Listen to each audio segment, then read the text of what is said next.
Double એન્જિનની સરકાર, સૌનો સાથ સૌનો વિકાસની બુમરાણ મારતી આ સરકાર ગુજરાત રાજ્યની સ્થાપના થઈ ત્યારથી અસ્તિત્વમાં આવેલા વલસાડ જિલ્લા સુધી પોતાનો વિકાસ પહોંચાવી શકી નથી, કારણ કે ત્યાં બ્રિજ નથી, ત્યાં રસ્તો નથી. એટલે કદાચ વિકાસ કઈ રીતે ત્યાં સુધી પહોંચી શકે? તમે વિચારશો કે શા માટે આવા શબ્દો?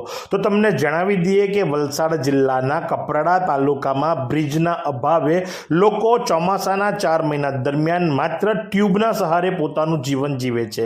કપરાડા તાલુકાના નાની પ્લસન ગામથી રોહિણિયા જંગલ જવા દમણગંગા નદી પર બ્રિજના અભાવે લોકોને હાલાકી પડી રહી છે, કારણ કે ત્યાં આજ દિવસ સુધી બ્રિજ બન્યો જ નથી અને દર ચોમાસામાં લોકોને અવરજવર માટે માત્ર એક જ ટ્યુબનો સહારો લેવો પડે છે. ટ્યુબના સહારે લોકો નદી પાર કરી અને પોતાનું રોજિંદુ કામ પૂર્ણ કરે છે. પછી ભલેને બાળકોને સ્કૂલે મૂકવા જવા હોય, દૂધ આપવા જવું હોય, એકમાત્ર સહારો છે ટ્યુબ.